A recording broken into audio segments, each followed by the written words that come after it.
मिळालाच पाहिजे,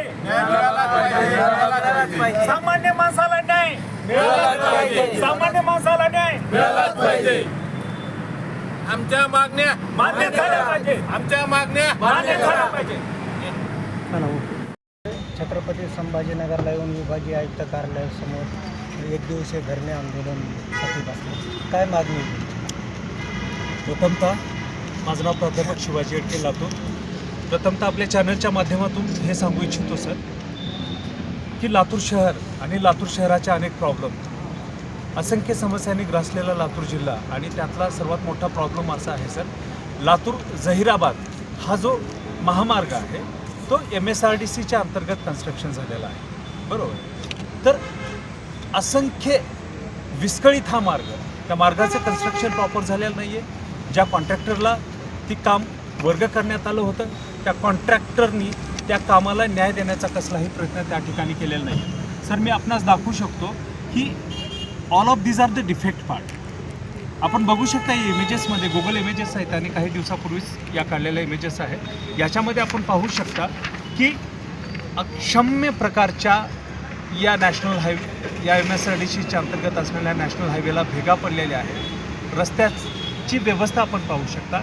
याच्यामुळं काय झालं सर, आसपासच्या क्षेत्रातले जे काही व्हिलेजेस आहेत, छोटे छोटे गावं असतील, तालुके असतील आणि याच्या लगत असणाऱ्या काही वस्त्या असतील, अशा असंख्य गावामध्ये आणि वस्त्यामध्ये अनेक लोकांना मृत्यूचा सामना करावा लागला आहे. अनेक लोकांच्या त्या ठिकाणी जीव गेलेला आहे, अनेक लोक हँडिकॅप्ड झालेले आहेत, अनेक लोकांचे घरं रस्त्यावर आलेले आहेत. तरी पण जो कन्सर्न कॉन्ट्रॅक्टर होता किंवा MSRDC डिपार्टमेंट, कोणीही जबाबदारी त्या ठिकाणी सक्षमपणे घ्यायला तयार नाही आहे. MSRDC डिपार्टमेंटचं असं म्हणणं आहे की जो कन्सर्न कॉन्ट्रॅक्टर होता, ज्याला हे काम वर्ग करण्यात आलं होतं, त्या व्यक्तीनं सूचना दिल्यानंतरही त्याच्या लायबिलिटी पिरियडमध्ये या कामाचं कसल्याही प्रकारचं कम्प्लिशन केलेलं नाही आहे. आणि ज्यावेळेस आम्ही पाहिलंही सर्व गोष्टी, 4-5 ॲक्सिडेंट्स त्या रूटवरती एका दिवसामध्ये होत आहेत आणि आमच्या समक्ष अशी केस आली आणि आम्ही डायरेक्टली त्या कॉन्ट्रॅक्टर दालाला जेव्हा कॉल केला, त्यांनी म्हटलं माझं तुम्ही काही बिघडू शकत नाही, मी काम केलेलं आहे, माझा लायबिलिटी पिरियड संपलेला आहे,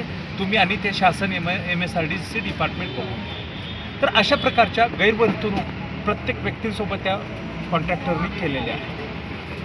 आता तुम्ही इथं येण्यापूर्वी जिल्हाधिकाऱ्यांना तिथल्या काही भेटले? निश्चितपणे सर, या निवेदनाच्या माध्यमातून लातूर जिल्ह्याचे जे कलेक्टर आहेत त्यांना मी पूर्ण ज्या गोष्टी आहेत निवेदन दिलेलं आहे. निवेदनामध्ये सगळ्या टेक्निकल बाबी, ज्या डिफेक्ट पार्ट आहेत नॅशनल हायवेच्या, त्या टेक्निकल बाबी आम्ही त्याच्यामध्ये कन्सिडर केलेल्या आहेत. बरं, हा सर काय आहे, हा सोशल इश्यू आहे, बरोबर आहे. हा एखाद्या व्यक्तीशी रिलेटेड नसून हा प्रत्येक व्यक्तीचा प्रॉब्लेम आहे. त्या रूटवरती जेवढे खेडेपाडे आहेत, जेवढ्या वस्त्या आहेत, त्याच्यामधल्या ज्या लोकांना या समस्यांमुळं ज्यांचे जीव गमवावे लागले, जे हँडिकॅप झाले, अशा असंख्य लोकांना त्या न्यायाची प्रतीक्षा आहे.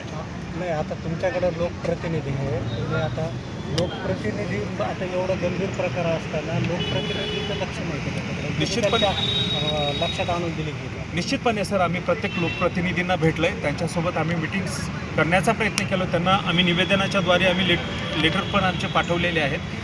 परंतु मला असं वाटतं की कुठलाही लोकप्रतिनिधी आणखी ग्राउंडपर्यंत आलेला नाही आहे. ही जी फार मोठी समस्या आहे, ग्रासलेली समस्या आहे, त्या समस्यासाठी अनेक आंदोलनं केले त्या ग्रामस्थांनी, तरी पण त्याला कुठेही न्याय कोणीही दिलेला नाही आहे. ना डिस्ट्रिक्ट कलेक्टरनी दिला आहे, ना MSRDCने दिला आहे, ना तो जो कन्सर्न कॉन्ट्रॅक्टर आहे त्यांनी दिला आहे. त्या अनुषंगाने ह्या सगळ्या गोष्टींचा अभ्यास करून आज आम्ही या उपविभागीय आयुक्त कार्यालयाच्या ठिकाणी आज एक दिवसीय जे धरणे आंदोलन आहे याचा पूर्ण प्लॅन करायचा. हा प्रश्न एका दिवसाने सुटणार नाही.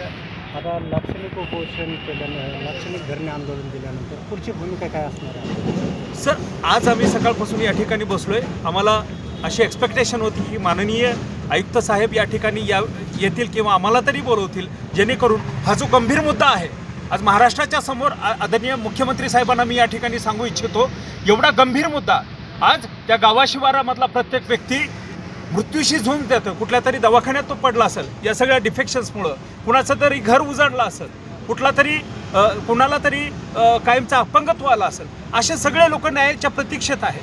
त्याला भेटण्यासाठी कोणीही जात नाही आहे. आम्ही या ठिकाणी ती मागणी घेऊन आलो की बाबा ताबडतोब त्या रस्त्याचं दुरुस्तीकरण न करता त्याला रिकन्स्ट्रक्ट करावं.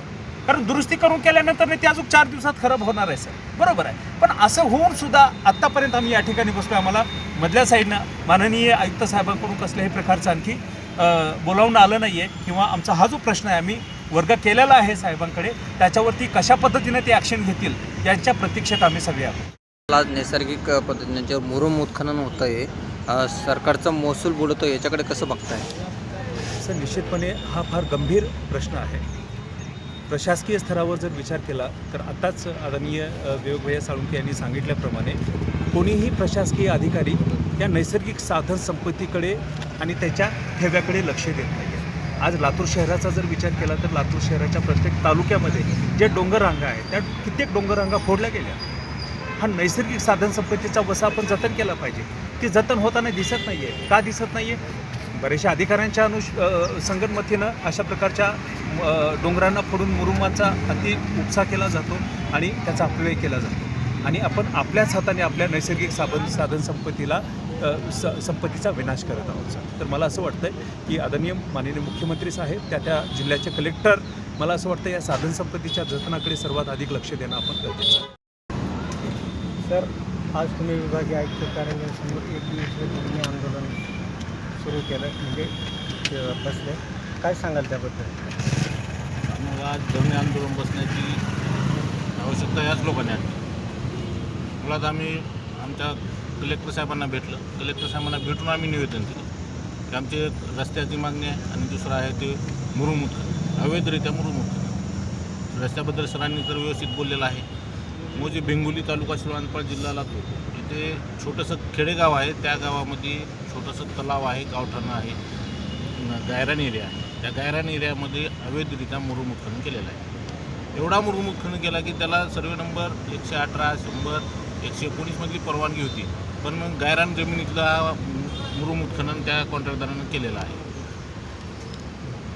तर ती एवढं उत्खनन केलं आहे की तिथं कंप्लीट 30 ते 40 फूट मुरुम खाल्ला आहे. प्रशासनाला आम्ही मान्य तहसीलदार साहेबांना कॉल केला. तहसीलदार साहेब म्हणले याविषयी मला काहीच माहिती नाही.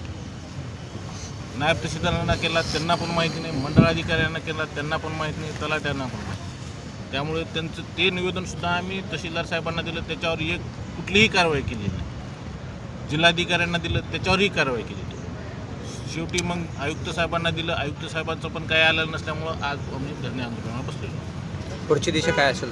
आता जर हे आमचं आजच्या धरणे आंदोलनावर जर आयुक्त साहेबांनी काही ॲक्शन नाही घेतली तर आम्ही येणाऱ्या 20 तारखेला म्हणजे पुढच्या सोमवारी आझाद मैदान येथे आम्ही मंत्रालयात आंदोलन करणार आहे. त्याही आंदोलनावर कोण आमची दखल घेतली नाही तर येणाऱ्या स्वातंत्र्य दिनापासून 15 ऑगस्टपासून आम्ही आझाद मैदान येथे आमरण उपोषणाला बसणार. आपलं नाव? मी विवेक माधवराव साळुंखे, लातूर.